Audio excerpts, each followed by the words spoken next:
since Krishna is the reservoir of all pleasure. He wanted to make all his companions joyous by cutting a joke with the hunchbacked woman. Krishna addressed her, "Oh, tall young woman, who are you? Tell me, for whom are you carrying this sandalwood pulp in your hand? I think you should offer the sandalwood to me, and if you do so, I am sure you will be fortunate." Krishna is the supreme personality of Godhead, and he knew everything about the hunchback. By his inquiry, he indicated that there was no use in serving a demon. So you do better serve Krishna and Balram and get an immediate result of the service. The woman replied to Krishna, "My dear Shamashundar, dear beautiful dark boy, you may know that I am engaged as a maidservant of Kamsa. I am supplying him pulp of sandalwood daily. The king is very much pleased with me for supplying this nice thing. But now I see that there is no one who can be served by this pulp of sandalwood than you two brothers." Being captivated by the beautiful features of Krishna and Balaram, the talking, the smiling, the glancing, and the other activities, the hunchbacked woman began to smear all the pulp of sandalwood over their bodies with great satisfaction and devotion. The two transcendental brothers, Krishna and Balaram, were naturally beautiful and had beautiful complexions, and they were nicely dressed in colorful garments. Is someone interested to read the next Yes, part? I can read, Mataji, no problem. Thank you, Mataji. The upper portion, from there I read, right? The upper portion. Yes, Mataji. Yes, Mataji. The Hare Krishna, upper portion of their bodies were already very attractive. And when the hunchback woman smeared their bodies with the sandalwood pulp, they looked even more beautiful. Krishna was very much pleased by this service, and he began to consider how to reward her. In other words, in order to draw the attention of the Lord, the Krishna conscious devotee has to serve him in a great love and devotion. Krishna cannot be pleased by any action other than a transcendental loving service unto him. Thinking like this, Lord Krishna pressed the feet of the hunchback woman with his toes and, capturing her cheeks with his fingers, gave her a jerk in order to make her straight. At once the hunchback woman became a beautiful straight girl with the broad hips, thin waist, and very nice well-shaped breast. Since Krishna was pleased with the service of the hunchback woman, and since she was touched by Krishna's hand, she became the most beautiful girl among women. This incident shows that by serving Krishna, the devotee immediately becomes elevated to the most exalted position in all respects. Devotional service is so potent that anyone who takes it to become qualified with her godly qualities. Krishna was attracted to the hunchback woman not for her beauty, but for her service. As soon as she rendered the service, she immediately became the most beautiful woman. A Krishna conscious person does not have to be qualified or beautiful. After becoming Krishna conscious, rendering service unto Krishna, he becomes very much qualified and beautiful. Thank you, Mataji. Anyone else can volunteer? I can read further. Haripal Mataji, I can read. Yeah, Mataji, you can read the two paragraphs. When the woman was turned by Krishna's favor into an exquisitely beautiful young girl, she naturally fell very much obliged to Krishna, and she was also attracted by his beauty. Without hesitation, she caught the rear part of his cloth and began to pull it. She smiled flirtatiously and admitted that she was agitated by lusty desires. She forgot that she was on the street and before the elder brother of Krishna and his friends. She frankly proposed to Krishna, "My dear hero, I cannot leave you in this way. You must come to my place. I am already very much attracted to your beauty, so I must receive you well, and since you are the best among males, you must also be very kind upon me." In plain words, she proposed that Krishna come to her home and satisfy her lusty desires. Krishna, of course, felt a little bit embarrassed in front of his elder brother Balarama, but he knew that the girl was simple and attracted. Therefore, he simply smiled at her words. Looking towards his cowherd boyfriends, he replied to the girl, "My dear beautiful girl, I'm very much pleased by your invitation, and I must come to your home after finishing my other business here. Such a beautiful girl as you are, the only means of solace for persons like us who are away from home and not married. Certainly, a suitable girlfriend like you can give us relief from all kinds of mental agitation." Krishna satisfied the girl in this way with sweet words. Leaving her there, he proceeded down the street of the marketplace, where the citizens were prepared to receive him with various kinds of presentations, especially betel nuts, flowers, and sandalwood pulp. Haribo.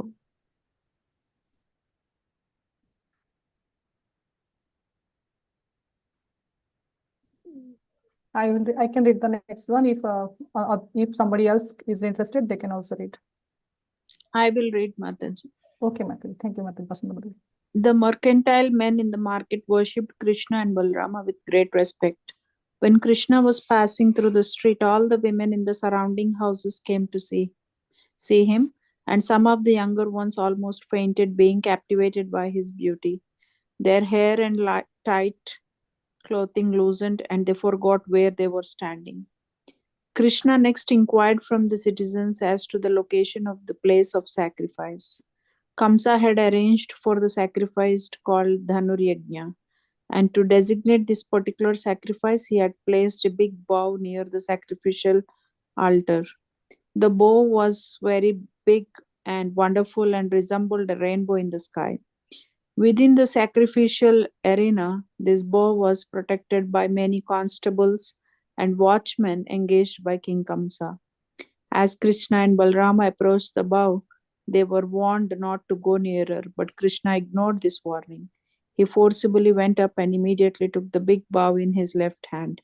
After stringing the bow in the presence of the crowd, he drew it and broke it at the middle into two parts, exactly as an elephant breaks sugarcane in the field. Everyone present appreciated Krishna's power. The sound of the bow cracking filled both sky and land and was heard by Kamsa. When Kamsa heard what had happened, he began to fear for his life. The caretakers of the bow, who were standing by watching, became very angry, and with their respective weapons in hand, they rushed toward Krishna, shouting, "Arrest him, kill him, kill him." Krishna and Balrama were surrounded. When they understood the sinister motives of the gods, they became angry, and taking up the two pieces of the broken bow, they began to beat down all of Kamsa's caretakers. While this turmoil was going on, Kamsa sent a small group of troops to assist the caretakers. But Krishna and Balrama fought with them also and killed them.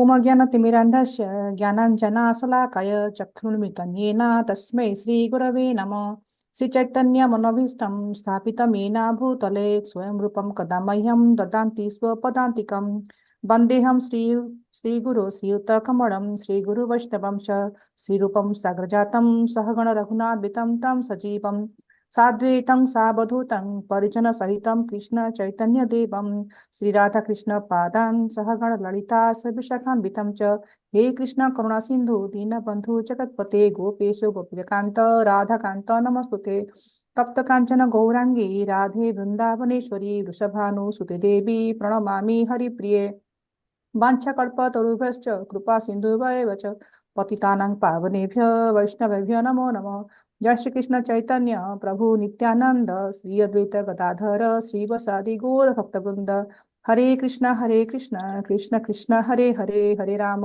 Ram Ram Hare Hare Nilachal निवासाय नित्याय परमात्मने बलभद्र सुभद्राभ्यां जगन्नाथाय ते नमः Hare Krishna, dear devotees. Thank you for joining today. And we are going to discuss about Krishna breaking the bow in the sacrificial area.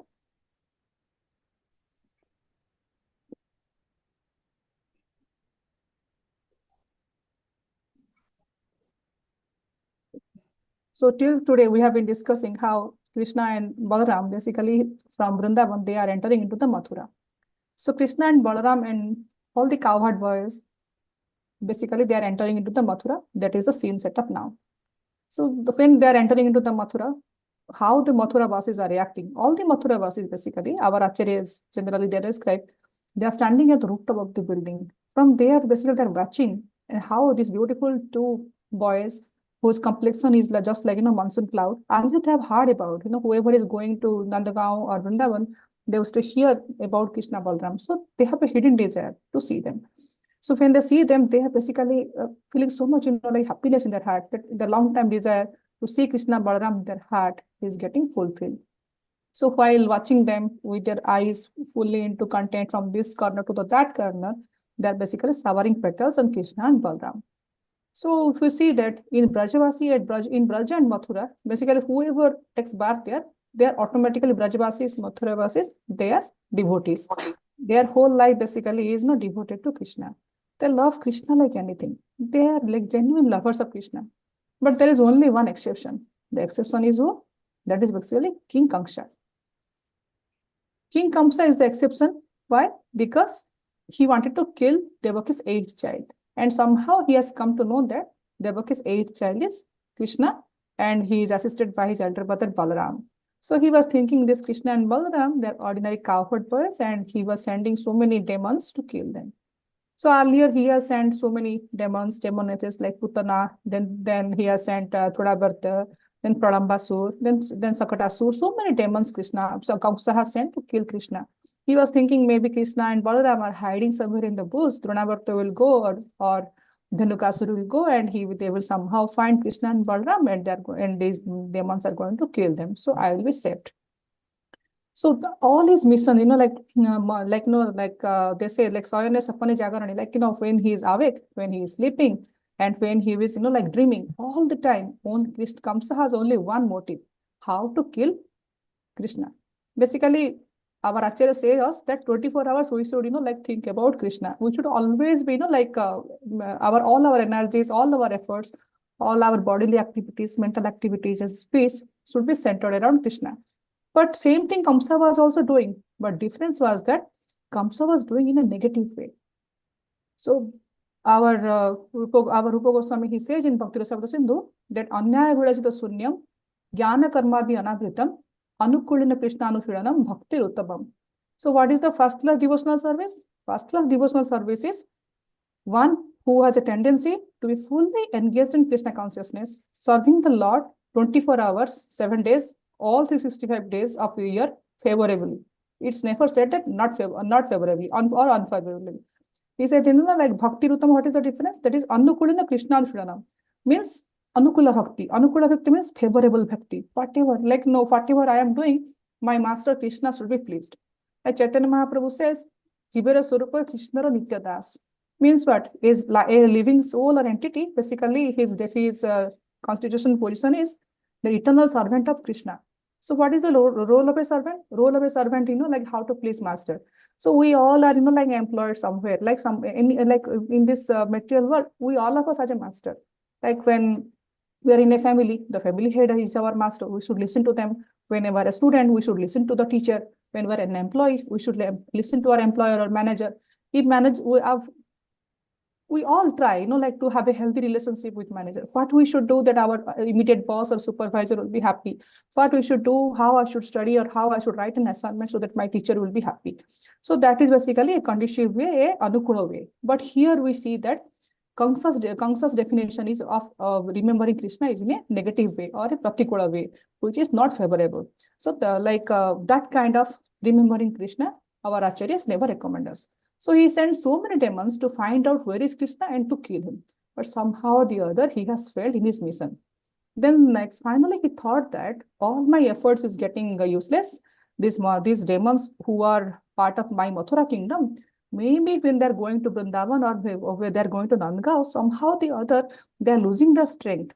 So what I should do? Kamsa thought in mind that he consulted all his subordinates that I should better invite Krishna and Balaram to Mathura. So basically when a person, he is very strong in his own area, Like we see that Gajendra, the crocodile, pastime, Gajendra becoming little weaker when he is inside the water. Similarly, Kamsa is thinking that when Krishna and Balaram are coming to Mathura, basically they might not have that much strength. What they're going for, they're basically possessing it Vrindavan. So I will invite them. And here I have nice facilities. I have so many warriors over here. And I will do this arrangement, that arrangement I will do. And finally, what will I do? I will be successful in killing Krishna and Balaram. So always Kamsa was thinking, these, like Krishna and Balaram, basically, they are two little kids. So he did so many things as we describe, as in this purport it is described. Basically, what he did, he invited Krishna and Balaram through Akrura. Then he did a sacrificial area. Then there was a sacrificial huge bow was there. It seems it was equivalent to Indra's bow. So he thought that these kids are going to get crossed by the bow. If they are not getting crossed by the bow, I have these elephants are there. So these elephants also will, they're going to attack Krishna and Balaram, they're going to kill. Apart from that, if these elephants, they are going to cross, finally there is this Rangamancha is there. Rangamancha basically is the wrestling area. In the wrestling area, Kamsa has already arranged Chanur and Mustik and so many warriors were there. They're going to call them for the fight, basically duel. And in that duel, since these are two young boys, right, they're going to cross by these big warriors, big wrestlers. That's what actually Krishna was thinking. But everything proved to be wrong. Basically, this in the chapter it is written that the way a elephant enters to a sugarcane field, and basically what he does, he takes the sugarcane in his trunk and he breaks into two hands, breaks into two pieces, and then he chews it. Similarly, what Krishna did, Krishna basically took the bow and he broke into two pieces. And not in the two pieces, like when the soldiers were attacking him, Krishna and Balaram, basically they took one piece of the bow. In that bow itself, he smashed all the persons who were attacking him. If we see that in Vrindavan pastime and Mathura pastime, Krishna is a little young boy. So in that little young boy, he is doing the young little boys, activities. He has never lifted Sudarshan Chakra. Like Krishna is Purna Purushottama. He has Sudarshan Chakra, whatever. If you see in the later on Dwarika pastime, Sisupad and Tantapakra, Krishna is using his chakras. So many things like so many weapons Krishna is using. But in this particularly like Vrindavan and Mathura pastime, Krishna basically he is using his he is behaving like a small kid, small young boy. A small young boy, what will you do? He will squeeze somebody, punch somebody, like in the Gopo kids, right? Basically, if the gopis are not giving milk or butter to Krishna, basically Krishna will go and squeeze, in the finger they pinch, right? Krishna is going to pinch the little kids.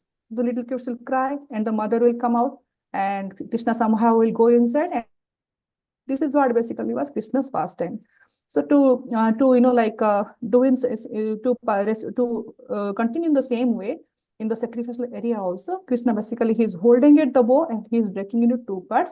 And after that, basically he is holding the pieces of the bow and he is chasing basically these demonic mentality people and who are basically attacking him. So our Acharya says that Krishna is basically supreme absolute truth. He is basically indefeatable and indestructible. There is nothing beyond Krishna.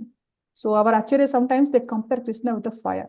And these little demons or monsters who are coming in, to create trouble or disturbances in Krishna's mission or Krishna's, loving affairs with his devotees. Basically, they compare like to the moth. The moth, when it comes to the fire, what happens? Basically, it gets engulfed by the fire. So similar thing happens. So now Krishna and Balaram basically walking in the streets of the Mathura. They are young boys coming from a village setting. So they are basically enjoying the city lifestyle, big buildings and big tall buildings and the people walking on the street, nice roads, tall house big houses nicely they are seeing. And the city dwellers basically they are also looking at Krishna and Balaram very happily.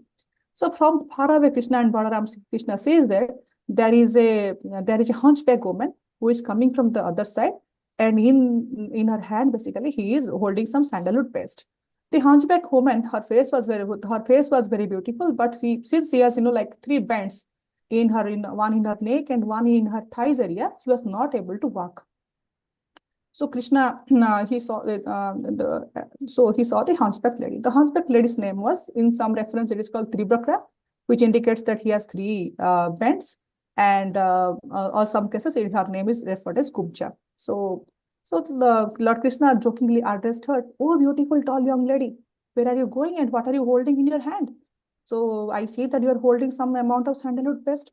So sometimes, some our Acharya sometimes says, like he has defined, basically in Bhagavatam, Vishnu Chakravarti Thakur has described, is when Krishna is saying something that is 100% truth, because Krishna is Purna Purushottam. Krishna basically Satya Bhag. Whatever comes out from Krishna's mouth, that becomes automatically true. So Krishna's joke is not malicious, since he is actually going to make her beautiful. Like if we see that sometimes, the teasing is going on. Sometimes a person is very fat and he is walking on the street, and you see that you look at him or her and you tell her, "Wow, you're looking so handsome or so beautiful." All of a sudden, the person becomes very offended. Why he said me like that? Or sometimes there will be some deformity and we'll try to praise that person. A short-haired person will be walking and we tell him that, "Wow, how tall you are." Then immediately they think that it's a joke. But we need to understand that the way Krishna is saying, the way a common person says, like material conditions person says, there is a big difference in that. When we say it, it's a joking and mocking manner. But Krishna, when he's saying something, basically he really means it. So Krishna addressed her, "Oh, tall young woman, who are you?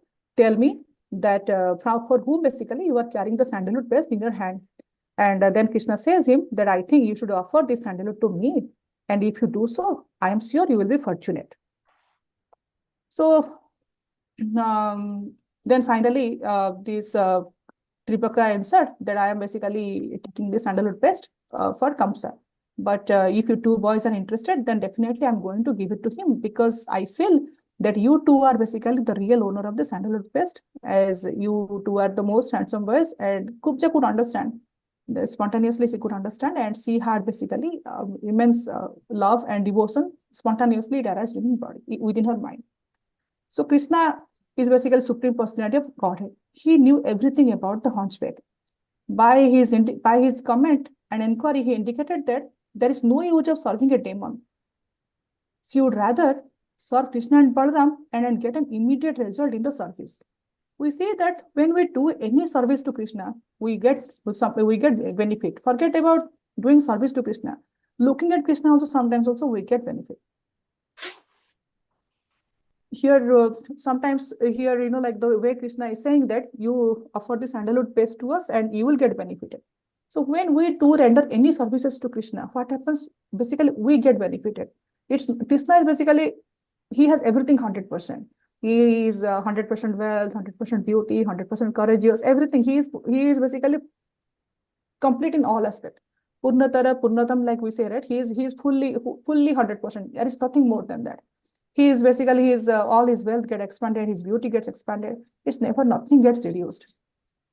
So when basically we can compare this as an example, like the way Krishna is saying that you should serve to me and you will get reward.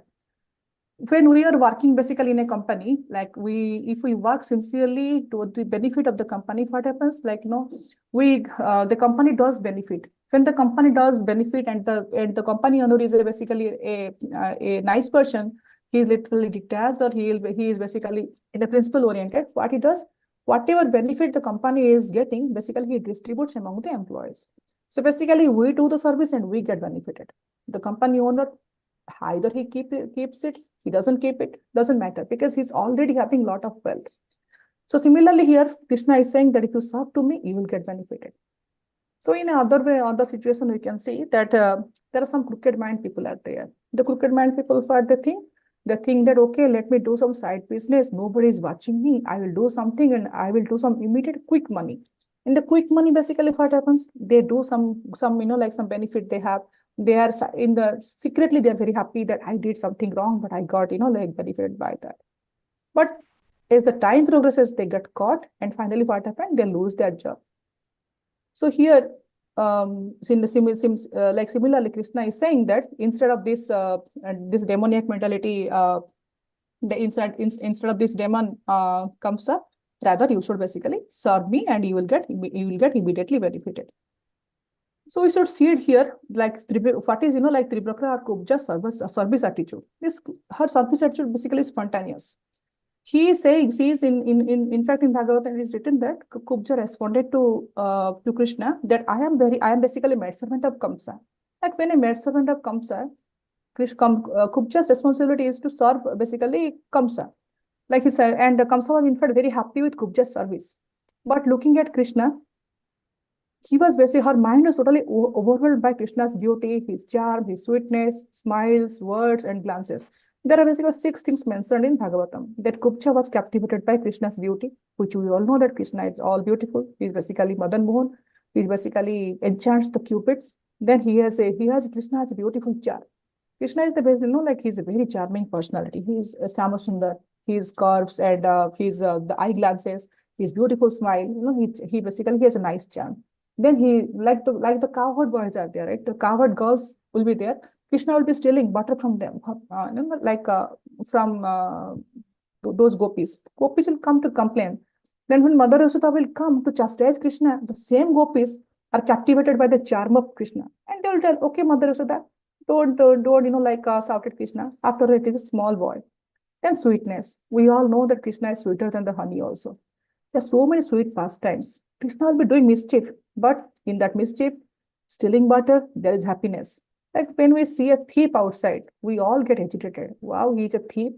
He should go to prison. But till today, in every village and every town, we discuss about Krishna's butter thief pastime. So these are very sweet. Then smiles. So Krishna has a beautiful smile. Like our acharyas describe, his smile, is basically when we see a smile in Krishna's face, all our, whatever our, sorrows and whatever difficulties we have within us,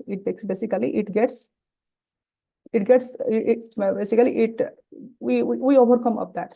And Krishna's words are all very soothing. We saw here how beautifully Krishna is telling to Trivakra. Then glances. So Krishna's, the eyes are very beautiful. We see the Krishna's eyes are so nice. There is a eyelid, there is a basically the white lining is there, then there is red lining is there. On top of that, Krishna eyelashes are there, and Krishna puts kajal also. So Krishna's eyes are very, very beautiful. In that eyes, if Krishna glances, then all our anarthas goes away.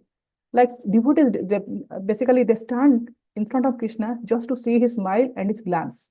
So they say that in the glance and the smile, basically all these anarthas, whatever we have, they basically annihilated. All the whatever 6 anarthas we are having, basically they get removed, and slowly what we do, we get the Jogamaya's energy and Jogamaya's mercy, and we get Balram's strength, and we get connected to our Krishna consciousness. So Trivakra finally gave both Krishna and Balram a generous amount of ointment. So from this, we should understand what should be our service attitude. Like when we are doing any kind of services, like sometimes we have some kind of prohibition in our mind. Like Radhastami is there, Janmashtami is there, so many services will be there. Sometimes we do the services, we think that this is just a material service. We are basically conditioned souls, and we think that these Krishna consciousness services are at the material platform. But if we think in Kubja's point of view, like Kubja is just holding sandalwood paste for somebody, like Kamsha. But her mind is totally overwhelmed by these 6 aspects of Krishna: his beauty, his charm, his sweetness, smile, and his words and the glances.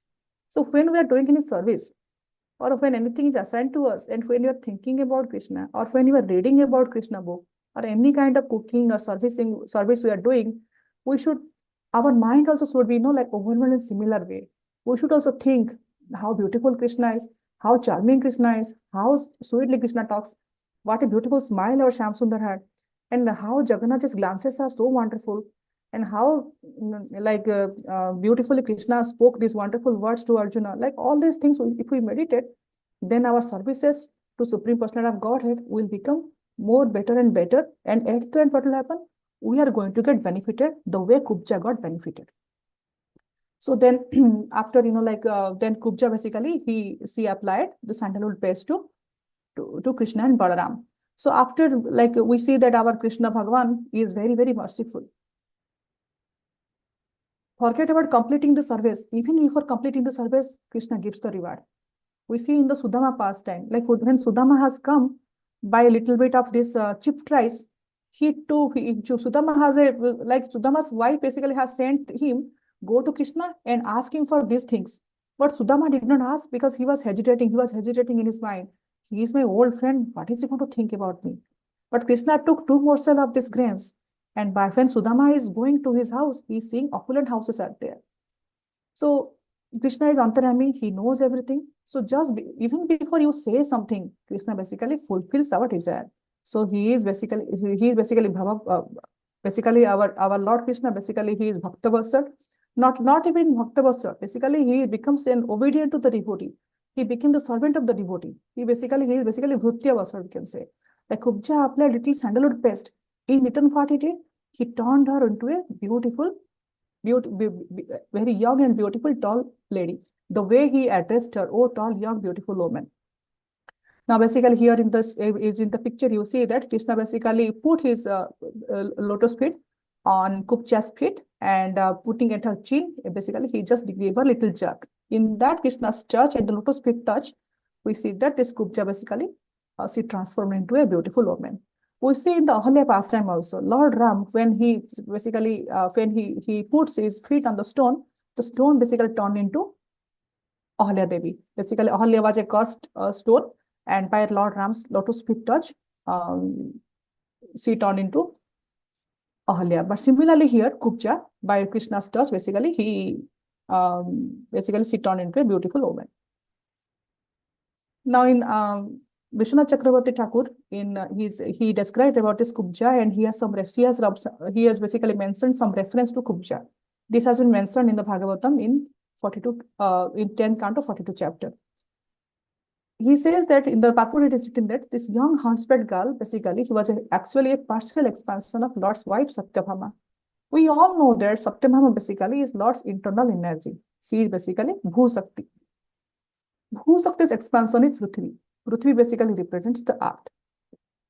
So during Kamsa's time, what happened? There are so many monsters, so many demons were there. Like Mother Earth basically was basically tortured by so many demons.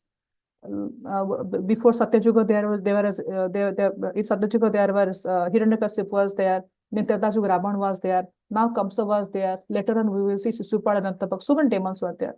So basically Earth was tortured by these demons, and because of the torture, Earth was went down by the great burden of the countless wicked rulers. Not only this demoniac modality, some of the kings were also very ruthless. They were not also like ideal kings. So that's why basically Krishna took birth in this material planet, just to protect his devotees. They say, like Jada Jada hi dharmasya glani bhavati bharata. Like Krishna basically, he took birth for these reasons, just to protect the Mother Earth.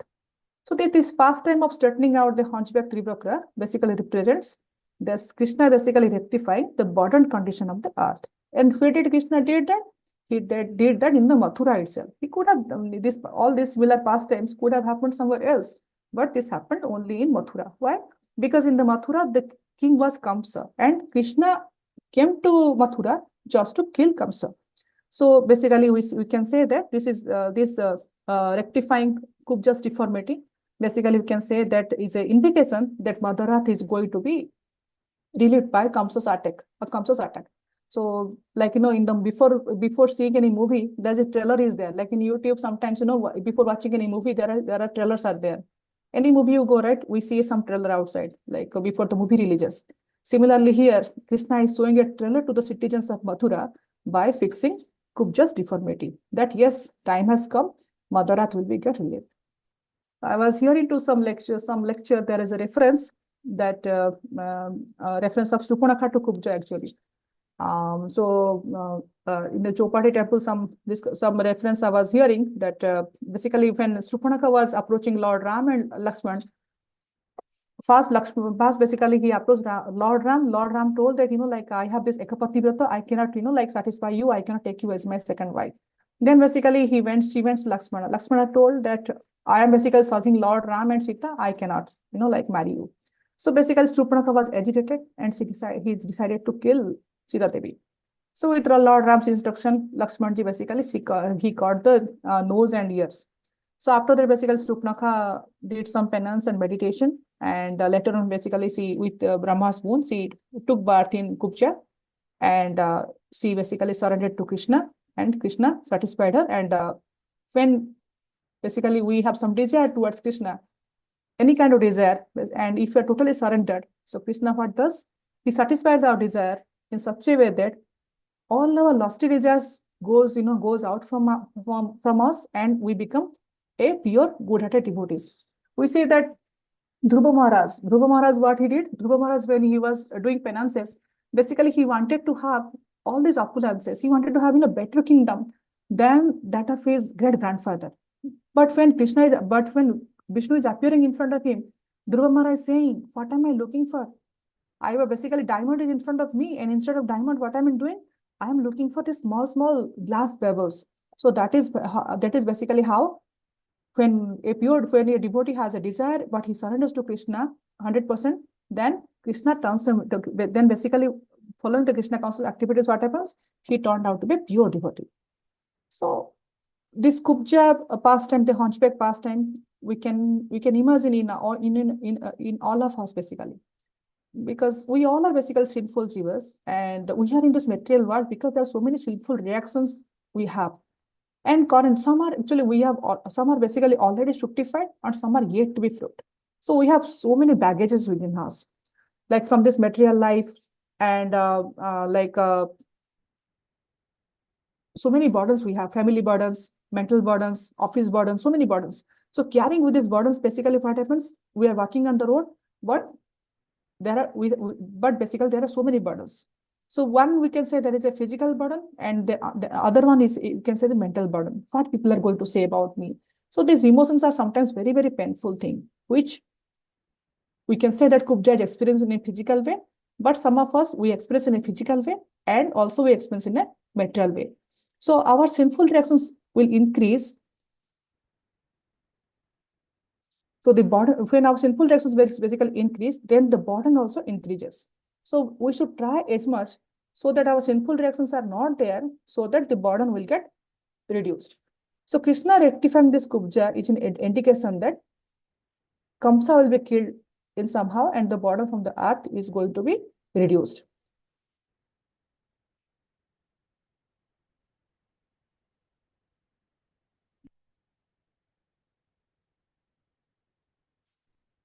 So there can be some discussion that Tribhakra turned out to be a beautiful woman. But when we are in a Krishna conscious person doesn't have to be beautiful, doesn't have to be qualified or wealthy. In scriptures, we see the examples of Hanuman. We see the examples of Sudama Vipra, and we see so many examples. Neither the persons are beautiful, nor the persons are qualified, nor they are wealthy. But after becoming surrendered to Krishna or becoming Krishna conscious, the person becomes much more qualified, much more beautiful, and much more wealthy. So Krishna conscious processes in such a way that the person basically automatically becomes spiritually energized. We see when in our Krishna conscious movement, when Srila Prabhupada came to the Western world, there are so many devotees approached, so many devotees basically he came in contact. They were called the hippies. We see how these hippies basically turned into the happies. And some of these initial days devotees, they turned out to be wonderful sannyasis and wonderful preachers around the world. And because of all their soldiers, basically the entire Krishna conscious movement, Prabhupada he just enforced it, and he entrusted all this Krishna conscious movement along with them. And finally, what happened? We saw this 108 temples Prabhupada could establish. So when Prabhupada bring those devotees to Krishna consciousness, he did not see that from what background they have come. He did not see that whether the person is going to has taken birth in India, or he is able to recite his mantras very nicely. He saw the genuine interest in them. With this genuine interest, basically, and the surrender attitude, basically, what happened? Prabhupada gave them mantras and helped them connecting with Krishna. And once they're connected with Krishna, they become much more qualified, and they become much more knowledgeable. And sometimes, when we see this Maharaj and this Western devotee is so profoundly reciting mantras and describing about Krishna Katha, sometimes we see that definitely this is an eighth wonder in the world. So we see also the Vidura pastime, we see also like Vidura, he is basically taking bath in a Sudra family. But Vidura was very dear to Krishna. So like, it doesn't matter if a person is beautiful or wealthy. Krishna only says spontaneous, genuine interest and how surrendered you are. So basically, that is basically the bottom line of Krishna consciousness. So we should learn from this Kubja's pastime how to surrender to Krishna and on what service attitude, how to render service to Krishna. Now, after basically Krishna and Balaram, after this pastime of Kubja, they entered inside the Mathura city, and then finally they inquired where is the Rangamancha is there, and they went there. They saw there is a beautiful bow of Indra was there. So Krishna powerfully pulled the string and snapped the bow in half, just as an excited elephant might basically break a sugarcane. So when the sound of the bows of the breaking filled the earth and the sky in all directions, upon hearing it, what happened basically? Kamsa was struck with terror. So when the bow was broken, the guards basically came from all directions with evil intent. Some of them basically they tried to attack Krishna. These are basically the soldiers. They were sent by Krishna, sent by Kamsa. So finally, Krishna and Balaram left the sacrificial area by the main gate and continued their work about the city, happily looking at the upward sights. Then we discussed earlier how citizens of Mathura basically they were feeling very happy looking at Krishna. They're constantly gazing at Krishna, and they were very happy looking at the beauty of the Krishna. So when Krishna and Balaram basically left for Mathura, the gopis basically they forecasted that now we enjoyed Krishna's beauty. Now Krishna is entering Mathura. These Mathurabasis have never witnessed Krishna. So when they're going to see Krishna, they're going to be so much happy by looking at Krishna. So whatever Vrindavan Basis or the gopis predicted, that become true. Now, when Kamsa heard that, this bow was broken, he was very terrified. Like in the daytime also, he was very scared. He was thinking, close all the door. I'm getting scared. My death is coming. So at night, when the night approached, basically Kamsa was awake for a long time. And both while awake, he was dreaming and he saw many bad omens. He was seeing the messenger of death. When the night had, then death is there. He could remember how the little guy Yogamaya was flying into the sky, and he was forecasting and how Narada was telling. So when he was looking at his reflection in the mirror, he could not see his head. For no reason, he was thinking the moon and stars are double. He was looking. He was seeing the hole in the shadow. He could not hear the sound of his life air. He was thinking as if his heartbeat is not there. He was looking at the trees, he was thinking that, they are covered by some golden cover. While walking, he could not see his footprint. He was dreaming that, he is embraced by the ghost. He was thinking that sometimes, he is riding a donkey and drinking poison. All kind of things he was thinking and he was dreaming. Seeing these and other such bad omens, both while dreaming and while awake, Kamsa was terrified that yes, my death is coming nearby and nobody can protect me. Finally, the night passed and the sun was there, and finally Kamsa was all set to set up the wrestling festival. Now the last part is how Kamsa arranged the wrestling area. So it is described in the Bhagavatam 10 canto that here basically Kamsa has arranged nice musical instruments who are loudly playing. Like when here we have this basketball game, there are so many nice music, so many advertisements go on. Like more than the game, basically this advertisements and this cheer girls all are dancing all around. Those basically are the more so. So similarly, Kamsa has arranged basically this nice arena and musical instruments. They're loudly playing on the rhythmic sound for the wrestling matches. Now all the wonderful wrestlers were invited. So finally, when the time came, all the wrestlers one by one, they entered the area and with their coaches and their assistants and they sat down. They are doing all kind of actions, putting their hand up and down. So many slow business they are doing. Finally, Kamsa's associates, Chanur, Mustik, Kuta, Sala, Tusala, they all came and they sat down on the wrestling mat. Wrestling mat basically is the area where finally Kamsa is going to invite Krishna and Balaram to fight with Chanur and Mustik. That we are going to discuss in the next chapter. So finally, Kamsa announced the Brajavasis and the king. He announced and requested Nanda Maharaj and other cowards to come And basically, Nanda Maharaj and the other cowherd boys and other auxiliary areas kings, basically they used to come and give some donation to Kamsal, some cow milk products and something like that they used to bring, some taxes. So they presented him with their offerings and took their respective seats in their galleries. So when Nanda Maharaj looked around, he did not see Krishna and Balaram. He thought maybe Krishna and Balaram did not come.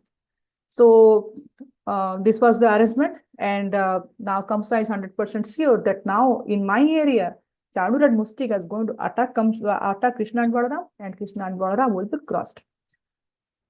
So Krishna Kamsa, age was fearful, and he was his negative attitude of killing Krishna all the time. He was doing all kind of arrangements. So we're going to discuss next time what happened in the wrestling area next. So with this, we'd like to end today's discussion. So any suggestions, any comments, maybe we can discuss. Otherwise, we all can get ready for preparing our Radhastami preparation. Thank you so much. Hari Bol.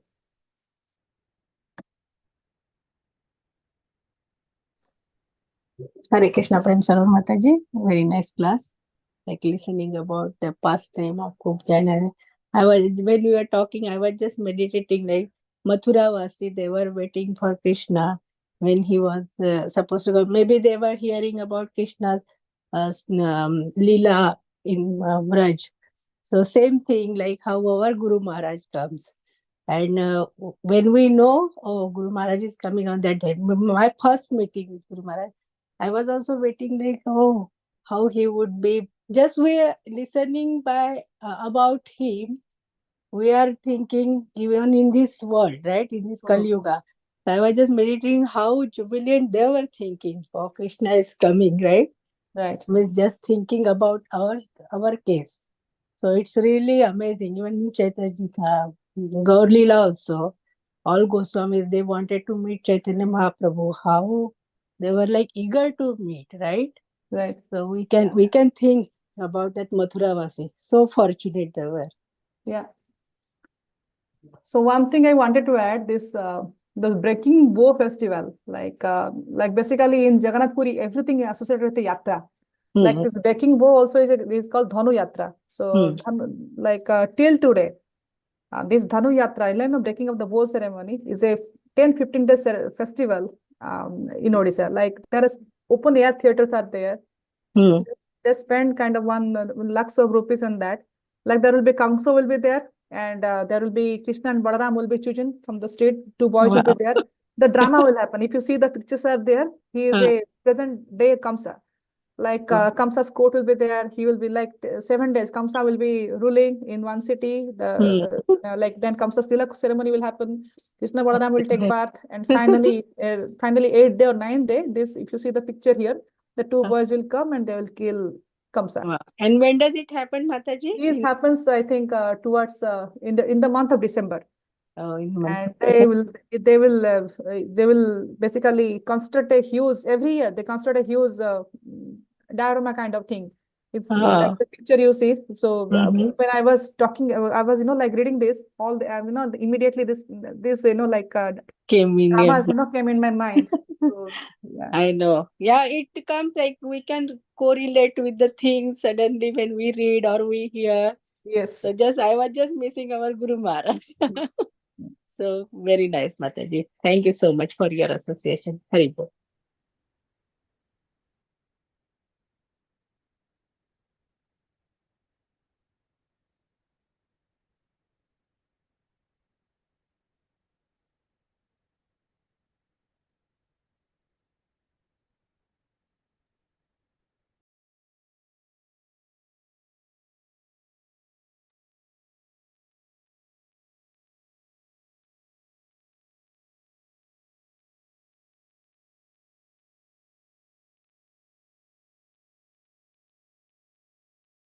Mr. Prabhu, can we end the discussion today?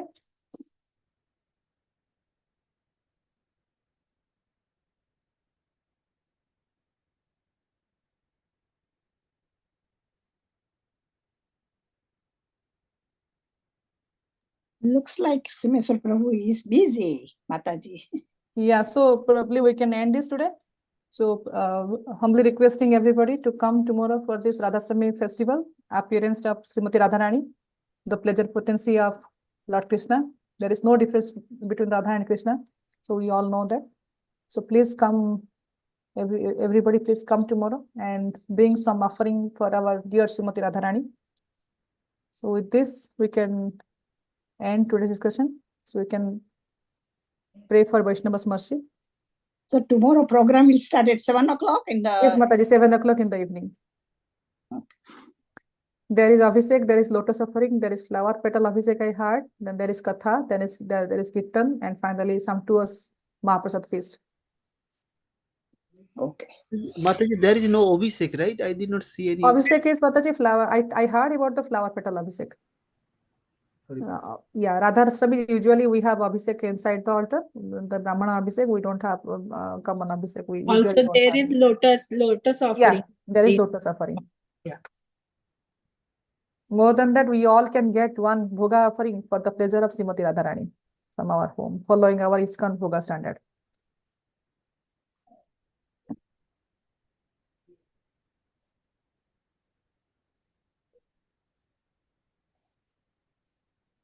Thank you, Mataji. Wonderful class. Thank you. Very Thank cool. you. Very good. Vancha kalpataru vascha kupasantu bhai vascha patita nam pai bhai Vaishnavabhyo namo namah. Vaishnav Vrinda ki jai. Okay. Hari Bol. Hari Bol. Thank you, Prem Saran. Hare Thank you, Mataji. Mataji. Hare Krishna. Hari Nice. Bol. Hari Bol, Mataji.